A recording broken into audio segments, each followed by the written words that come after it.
नमस्कार दोस्तों, कल 24 मई 2025 वर्ल्ड सिजोफ्रेनिया डे मनाया जा रहा है और मनाया जाता रहा है। जब हम मानसिक स्वास्थ्य की बात करते हैं तो मानसिक अस्वस्थता को स्वीकार करना सभी के लिए कितना कठिन हो जाता है। हालांकि लगभग 40 to 60% लोग मानसिक बीमारी से तो नहीं लेकिन मानसिक अस्वस्थता से ज़रूर स्ट्रगल कर रहे होते हैं, जो हम और आप के परिवारों में रह रहे होते हैं। परंतु मानसिक परेशानियों से, स्वभाव से, हैबिट से, बिहेवियर से, थिंकिंग प्रोसेस से कहीं ना कहीं एक दूसरे से परेशान हो रहे होते हैं या परेशान कर रहे होते हैं, लेकिन फिर भी नॉर्मल होते हैं। तो ये तो रही नॉर्मल लोगों की कहानी। लेकिन जब हम मानसिक रोग की बात करते हैं और उसमें अगर इस बीमारी के नाम से डायग्नोसिस दिया जाता है, split personality, schizophrenia, disorder of thoughts.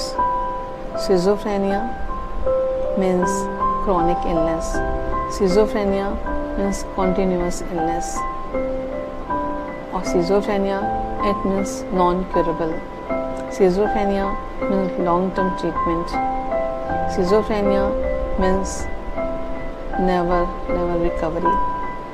ऐसी बहुत सारी बातें। तो आज हम बहुत कुछ तो नहीं बताने आए हैं, लेकिन थोड़ा सा ज़रूर बताने आए हैं जो हमारे समाज के लोगों को इस बीमारी के बारे में शायद ज्ञात नहीं है। ये सिजोफ्रेनिया दो प्रकार के इसमें लक्षण पाए जाते हैं। एक है पॉजिटिव सिम्टम्स के साथ, जिसको सकारात्मक लक्षण कहा जाता है।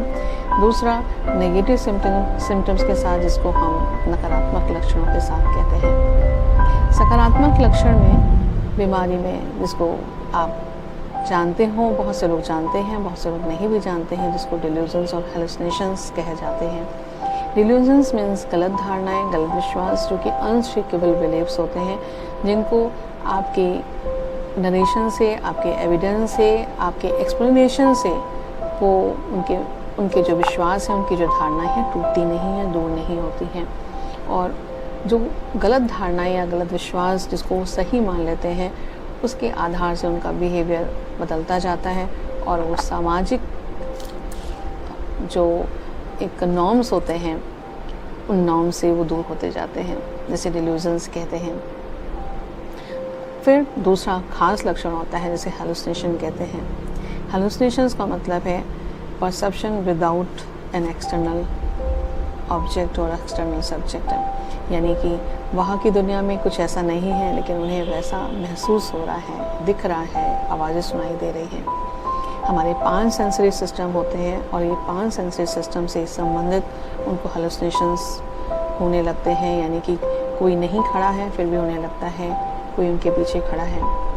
कुछ लोग आपस में ही बात कर रहे हैं, हंस रहे हैं, लेकिन उन्हें महसूस होता है और सच में विश्वास होता है कि उन्हीं के बारे में बात की जा रही है और उन्हीं के बारे में चर्चा हो रही है और लोग उनको देख करके हंस रहे हैं। फिर कभी कभी महसूस होने लगता है कि गाड़ी की आवाज़ आ रही है, कभी महसूस होता है कि उनके ब्रेन में ट्रांसमीटर फिट है, कभी महसूस होता है उनके मन की बातें दूसरों तक फैलाई जा रही हैं, कभी महसूस होता है कि उनके ब्रेन के अंदर कंप्यूटर फिट हो गया है, कभी महसूस होता है उनके पेट में चूहे कूद रहे हैं, जैसे लोग पहले कहते थे, तो उनके अंदर में महसूस होता है कि जैसे पेट में सांप लौट रहे हैं या सांप की शक्ल में आदमी दिख रहे हैं। कभी महसूस होता है कि खाने में जहर मिला दिया गया है, कभी महसूस होता है कि उनको लोग मार देना चाहते हैं, आदि। ये सकारात्मक लक्षण मरीज के साथ अगर हो रहे हैं, 15 दिन और 1 महीने तक लगातार हो रहे हैं, जिनकी वजह से नींद गायब है, भूख गायब है, डिसऑर्गेनाइज स्पीच हो रही है, डिसऑर्गेनाइज बिहेवियर हो रहा है, पर्सनल हाइजीन पर ध्यान नहीं हो रहा है, ऐसी स्थिति में वो पूरी तरह से प्रीऑक्युपाइड है अपनी ही दुनिया में, तो तो समझ लीजिए कि उसे सिजोफ्रेनिया जैसी बीमारी, या इसको ये भी कह सकते हैं ATPD, acute and transient psychotic episode के रूप में ये बीमारी उभरी है अगर अचानक हुई है। अगर धीरे धीरे कुछ लक्षण दिखते आ रहे हैं और बाद में ये कन्वर्ट डिल्यूजन्स और हेलुसिनेशन में कन्वर्ट हो गई है तो ऑफकोर्स उसको सिजोफ्रेनिया ही है। लेकिन धीरे धीरे किस प्रकार से बीमारी सामने आती है तो ख़ास तौर से जिन्होंने इस पर काम किया है वो अच्छे से बता पाते हैं, जैसे कि मैं डॉक्टर अंजलि गुप्ता, सभी नाम से जानते होंगे। मैं एक सीनियर क्लिनिकल साइकोलॉजिस्ट हूँ जो कि 32 इयर्स का एक्सपीरियंस हमारे इस मेंटल हेल्थ पे काम करते हुए हो गया है। साथ ही साथ रिलेशनशिप कोच भी हूँ, हिप्नोथेरेपिस्ट भी हूँ, टैरो रीडर भी हूँ। तो आप मेरे वीडियो को कंप्लीटली तरह से सुनिएगा और देखिएगा, और अगर आपको सही लगता है, आपको समझ में आता है तो ज़रूर से ज़रूर सब्सक्राइब करें और दूसरों को आप शेयर करें और कॉम्प्लीमेंट करना ना भूलें। तो मैं आपको ये बताना चाहूँगी ये अर्ली ऑनसेट में बीमारी अधिकतर पाई जाती है, घटित होती है। हालांकि मिडिल एज में किसी भी उम्र में हो जाती है, लेकिन अर्ली ऑनसेट में अधिकतर देखा गया है जिनकी उम्र 12 साल, 14 साल, 15 साल है।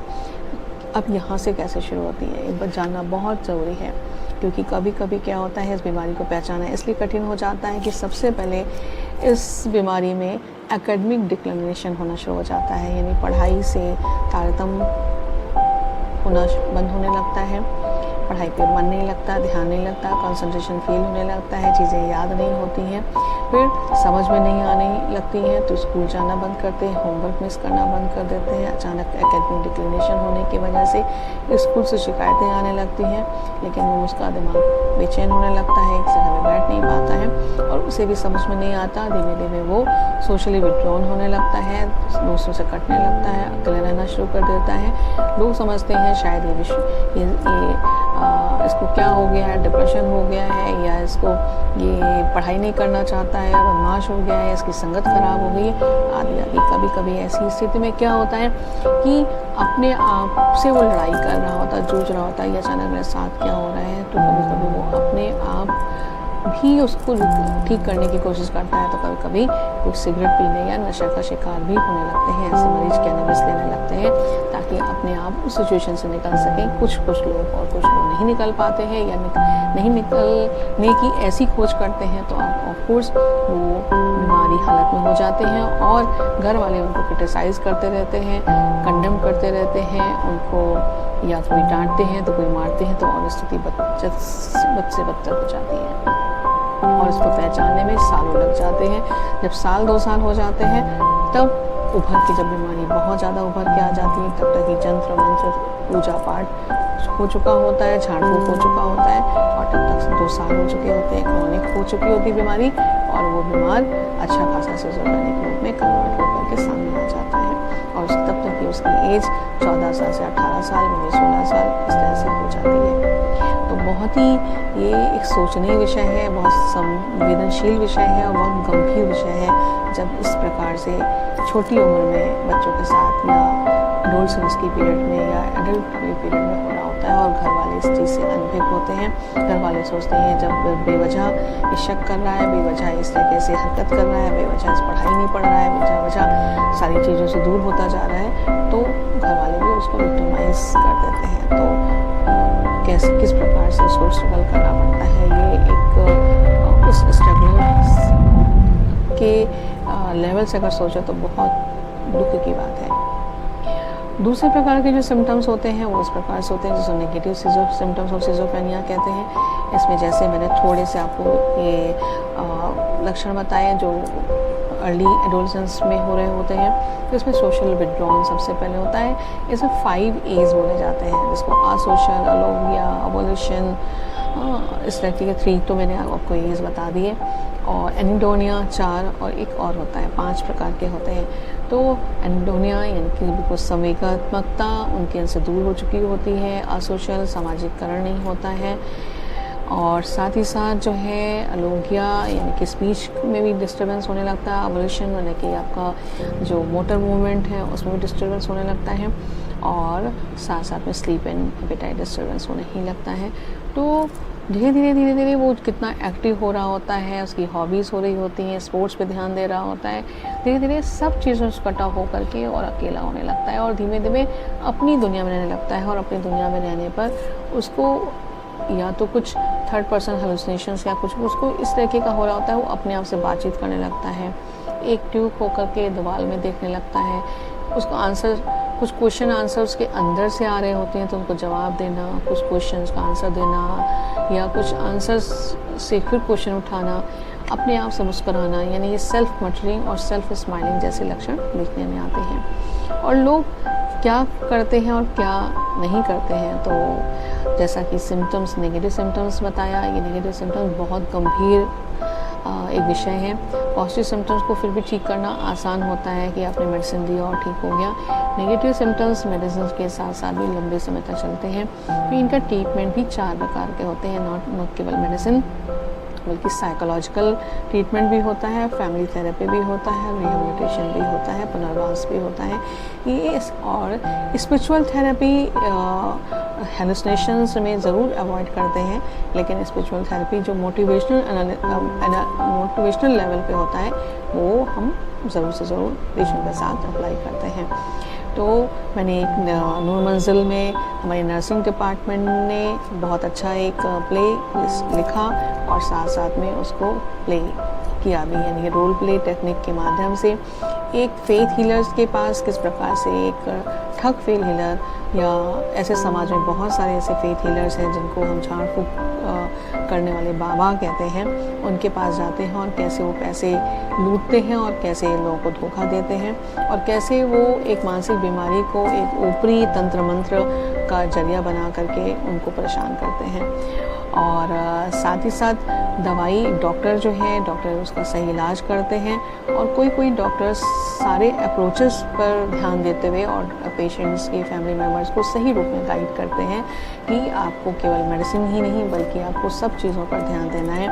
अपनी फैमिली के किस प्रकार का पावर, किस प्रकार का पोजीशन, किस प्रकार का आपका फैमिली का एटमॉस्फेयर है, कितना हेल्दी एटमॉस्फेयर है, कितना आपका क्रिटिकल है, कितना वॉलेंट है, कितना अनहेल्दी है, कितना टॉक्सिक है, उस चीज़ों पर भी ध्यान देते हैं और साथ साथ में उसका बेहतर बनाने के लिए उसको एक प्रोफेशनल काउंसलर यानी कि क्लिनिकल साइकोलॉजिस्ट या साइकोलॉजिस्ट के पास रेफ़र करते हैं, जिससे ये फैमिली थेरेपी देने के साथ साथ उसकी मेंटल स्थिति जहाँ से बीमारी आई है जिसकी वजह से वो धीरे धीरे जब रिकवरी का टाइम होता है तो डिप्रेशन में चले जाने लगते हैं, उससे होपलेसनेस और वर्थलेस की फीलिंग आने लगती है, वो ना आए उसके लिए एक थेरेपिस्ट, एक प्रोफेशनल एक्सपर्ट वो उसको गाइड करते हैं, उनके फैमिली वालों को गाइड करते हैं और बेहतर ज़िंदगी जीने का रास्ता दिखाते हैं, जिससे कि उनके अंदर एक नई आशा, नई उमंग आती है और वो अपने आप को इस सिज़ोफ्रेनिया जैसी बीमारी को स्वीकार करते हुए भी आगे बढ़ने और साथ में सफल होने का सपना देखते हुए वो पूरा करने की पूरी कोशिश करते हैं। तो इस प्रकार के भी डॉक्टर्स होते हैं। तो कुछ मेडिसिन पे ही आधार पर होते हैं, तो किसी भी एक प्रोफेशनल काउंसलर या साइकोलॉजिस्ट या क्लिनिकल साइकोलॉजिस्ट के पास भेजने में कोई भी उनकी रुचि नहीं होती है, तो ऐसी स्थिति भी आती है। लेकिन ये गलत बात है कि कोई भी अप्रोच एक केवल मेडिसिन बेस्ड नहीं हो सकता, क्योंकि हम ह्यूमन बीइंग हैं और ह्यूमन बीइंग के अंदर में बॉडी भी है तो माइंड भी है तो सोल है। इन तीनों एंटिटी को ध्यान में रखते हुए हमें ट्रीटमेंट करने की आवश्यकता होती है। बॉडी जिसमें से फिजियोलॉजी है, फिजियोलॉजी को ठीक करने के लिए ऑफकोर्स डॉक्टर्स एक भगवान के रूप में हैं और उन्हें उनके पास अप्रोच करने की, उनका ट्रीटमेंट लेने की बहुत आवश्यकता होती है। लेकिन क्योंकि ये साइकोलॉजिकल डिसऑर्डर्स हैं, तो साइकोलॉजिकल डिसऑर्डर्स जो मन से जुड़े हुए हैं और मन से जुड़े में बहुत सारे हमारे साथ व्यवहार होते हैं, बहुत सारे ऐसे मन की भावनाएं होती हैं, उनकी मन की भावनाएं, उनके व्यवहार जो हमारे पास से जुड़े हुए हैं, जो प्रेजेंट से भी जुड़े हैं, जो फ्यूचर से भी जुड़े हुए हैं, उनके माइंडसेट को समझना, इनर चाइल्ड पर जाना और उस पर साइकोडायनेमिक साइको एनालिसिस करके उनके प्रेजेंट को एक कॉग्निटिव लेवल पे, बिहेवियरल लेवल पे उनकी मदद करना और साथ ही साथ पुनर्वास के लिए एक work and harmony and disease के को बेहतर दिशा दिखाने के लिए वो प्रॉपर ट्रीटमेंट लेना और तीसरा है बीइंग यानी एनर्जी यानी सोल। सोल एनर्जी अगर पावरफुल होती है तो विल पावर बढ़ती है, विल पावर बढ़ती है तो बहुत सारी डिसीज़ होने के बावजूद भी हम अपने विल पावर से डिसीज़ को यानी कि डिसीज़ से भी हम रिलीज़ हो सकते हैं और रिलीज़ हो जाते हैं। तो इससे भी हमें डिनाई नहीं करना चाहिए। बहुत से लोग करते हैं कि soul is not a tool where we have to treat और heal as a being a psychiatrist और being a doctor, but this is not the way is like you have to think each and everything, body and mind soul. तो तीनों बातों को ध्यान में रखते हुए हमें ज़रूर से ज़रूर ट्रीटमेंट पर फोकस करने की आवश्यकता है, ताकि हम मरीज़ के साथ जस्टिस कर पाएँ, उनके घर वालों के साथ मरीज़ की मदद कर पाएँ और अपने आप को भी दुआओं लेने के हम पात्र बन सकें। क्योंकि डॉक्टर को कहा ही जाता है डॉक्टर भगवान के रूप होते हैं, तो दुआएँ तो मिलती ही मिलती हैं, लेकिन अगर हम और बेहतर एडिशन कर ले जाते हैं तो ये दुआएं अंदर से मिलती हैं और हमें अपने आप की दुआएं मिलती हैं, क्योंकि हम ऑनेस्ट होते हैं, ट्रांसपेरेंट होते हैं, ट्रस्टवर्दी होते हैं और हमारी इनर वॉइस होती है कि हम बहुत अच्छा कर रहे हैं और हम अपनी तरफ से पूरा 100% दे रहे हैं। तो इस बात को हम जनता तक ज़रूर पहुंचाने की कोशिश कर रहे हैं कि दोस्तों, आप अगर मेरे इस वीडियो को देख रहे हो तो इस बात को ज़रूर समझिए। यही ज़रूर बात है कि जिसमें बहुत साइकोटिक सिम्टम्स बहुत एक्सट्रीम लेवल पर होते हैं, उसमें काउंसलिंग बिल्कुल काम नहीं करती है और काउंसलिंग उस समय लेने की भी आवश्यकता नहीं होती है। लेकिन जब हमारे symptoms extreme symptoms, acute symptoms जब सबसाइड हो जाते हैं तो ऑफकोर्स हमें ज़रूरत होती है, हर एक मरीज जो मेंटली सिक है उसको साइकोलॉजिकल इलाज की आवश्यकता पड़ती है। और जब दोनों इलाज मिल जाते हैं तो मेडिसिन के डोजेस भी कम होते जाते हैं। तो इस बात से कभी नहीं झिझकना चाहिए कि अगर साइकोलॉजिस्ट के पास जाते हैं तो उसको फीस देनी पड़ती है, केवल वो बातचीत ही करता है। बातचीत तो हम भी करते हैं, लेकिन आपकी बातचीत एक प्रोफेशनल्स की बातचीत में बहुत धरती आसमान का डिफरेंस होता है। आप कभी भी डॉक्टर नहीं बन सकते, यानी साइकोलॉजिस्ट नहीं बन सकते। आप अगर साइकोलॉजिस्ट है भी सचमुच में और आपके परिवार में कोई बीमार है तो आप उसके लिए भी आप साइकोलॉजिस्ट नहीं बन सकते, काउंसलर नहीं बन सकते, क्योंकि आपके इमोशंस जुड़े हुए हैं। आप उसके साथ नॉन जजमेंटल होकर काम नहीं कर सकते। तो इसलिए आपसे अनुरोध है कि अगर आपके घर पे कोई भी अगर बीमार है तो आप ज़रूर से ज़रूर एक साइकियाट्रिस्ट के साथ साथ साइकोलॉजिस्ट के पास ज़रूर पहुँचें। और fees is not a much important thing the life. तो लाइफ इज़ मोर इम्पॉर्टेंट।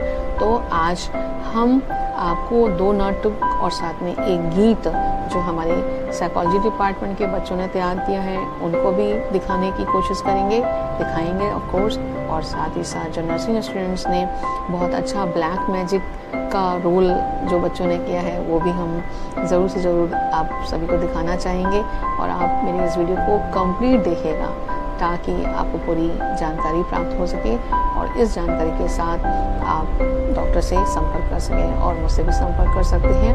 अगर आप चाहते हैं कि आपका मरीज कंप्लीट तरीके से सही हो तो मैं डॉक्टर अंजलि गुप्ता, नूर मंजिल साइकियाट्रिक सेंटर में मैं कम से कम 32 ईयर्स हो गए हैं जिससे मैं यहाँ पर कार्यरत हूँ और मैं ऑनलाइन ऑफलाइन दोनों तरह से पेशेंट की मदद करने के लिए रेडी हूँ। इसी के साथ नमस्कार, धन्यवाद और आप सबका समय मंगलमय हो, आपकी ज़िंदगी खुशनुमा हो और भगवान यानी ईश्वर, प्रभु, अल्लाह, खुदा जो भी जिनको मानते हैं उनकी कृपा आपके साथ कहते हैं उसको याद करेंगे तो सुख घनेरे जीवन सुखनुमा हो। इसी के साथ शपथ है। Good night.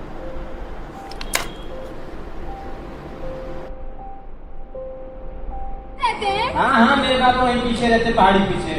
पक्का वही बाबा है ना? हाँ, काली पहाड़ी के पीछे वाले बाबा। चलिए ले चलिए। चलो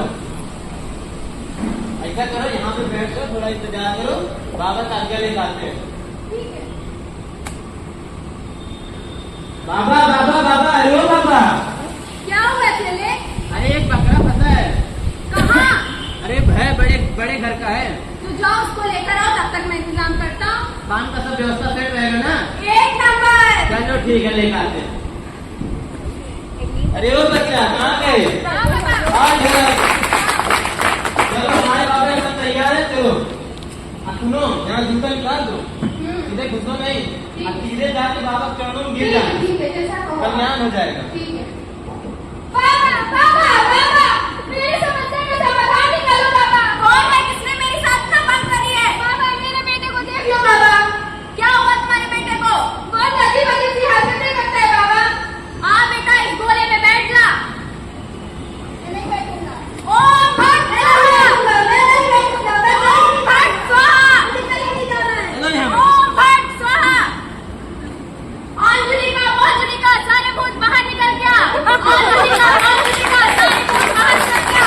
अंजुलिका, सारे भूत बाहर निकल गया। तेरे बेटे में तो कितना बड़ा संकट है।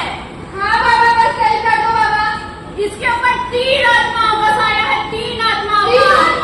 हाँ, ये इतनी जल्दी नहीं सही होगा, इसके लिए हमें महायज्ञ करना पड़ेगा। बाबा, जो करना पड़े बाबा वो कर दो, बस मेरा बेटा सही हो जाना चाहिए बाबा। महायज्ञ की जानकारी मेरा चेला आपको देगा। आप चिंता ना करो, आपका बालक बिल्कुल सही हो जाएगा। ठीक है बाबा।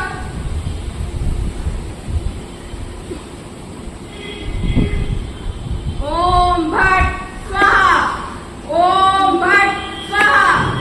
ये आशीर्वाद है माता का। ये ताबीज दाहिने हाथ में अपने बालक के बांध देना। ठीक है बाबा। और ये तुम्हें पानी में मिला के देना है। हाँ बाबा, जो कहो। और ये देख रही हो, इसको काले कपड़ा में बांध के अपने दरवाजे में लटका देना। जो भी बलाएं हैं सब टल जाएंगी। सामने वाले दरवाजे पे जा बाबा? हाँ, सामने वाले दरवाजे पे। और तुम्हारे घर में जब तक यहाँ चलेगा सारा कार्यक्रम, आपके घर में छौका नहीं लगेगा। ना तो हमारी कोई जिम्मेदारी नहीं है, आपका बेटा ठीक हो या ना हो, छौका नहीं लगना चाहिए। ठीक है बाबा, मैं नहीं करूँगी बाबा, बस जैसा आपका मेरा बेटा सही हो जाना चाहिए बाबा। तुम्हारा बेटा ठीक हो जाएगा। ठीक है बाबा। बेटा, बेटा ऊपर चलो, चलते हैं हम लोग। मेरा आशीर्वाद है, तेरा बेटा ठीक हो जाएगा। ठीक है बाबा। यज्ञ जितना जल्दी हो सके उसका प्रबंध किया जाएगा। मेरे चेले से सारी जानकारियां ले लीजिएगा। ठीक है बाबा।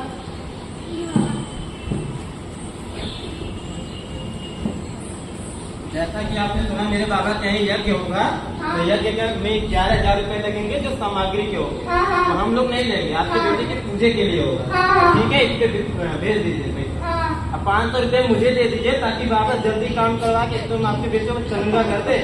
जल्दी नहीं कर देंगे? हाँ बिल्कुल, 2 दिन में तुम्हारा बच्चा एकदम देखो। जल्दी काम हो जाएगा? हाँ हाँ, ठीक है, ये ले लीजिए 500 रुपए। आप मेरे ठीक है। बेटे को सही करवा दीजिएगा, जल्दी करवा दीजिएगा। ठीक है ठीक है, ठीक है। जाओ। बाबा बाबा देखो, आया पैसा। आ गया बेटा।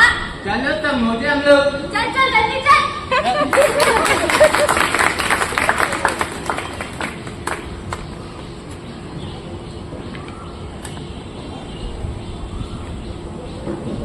Seat number 5। अब हम देखेंगे कि संजय की बहन के बोलने पर संजय को नूरगंज साइकेट्रिक सेंटर ले जाया जाएगा।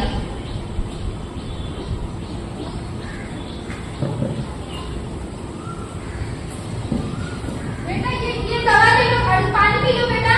मुझे नहीं पीना है, मुझे क्या मैं दवाई पिला रहा हूँ, मैं पागल नहीं हूँ। हे भगवान, जल्दी से हमारे से बता दो, मैं क्या करूँ? क्या हुआ माँ? चलो बेटा, मैं बताई थी नहीं बाबा के बारे में। वहाँ तुम्हारे भाई को लेकर गई थी, पर वहाँ उसे ठीक ही नहीं हुआ। मैंने तो आपसे पहले ही कहा था किसी बाबा के पास मत ले जाइए, उसको डॉक्टर के पास ले जाना चाहिए। सही में? एक बार डॉक्टर के पास ले चलिए। नहीं, मैं डॉक्टर के पास नहीं ले जाऊंगी, वो पागल नहीं है। एक बार डॉक्टर के पास ले चलिए, वो ठीक हो जाएगा। देखो, मुझे लगता है कि ये सही कह रही है। ठीक है, हम लोगों को डॉक्टर के पास जाना चाहिए। चलो सब लोग तैयार हो जाओ और डॉक्टर के पास चलते हैं। ठीक है, चलो।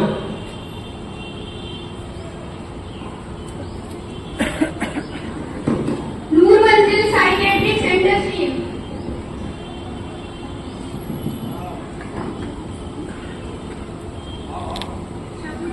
अब आप कैसा फील कर रही हैं? अभी मैं पहले से बहुत ठीक हूँ। अगर समय पर समझ हो, सहारा हो और सिस्टम का सपोर्ट हो।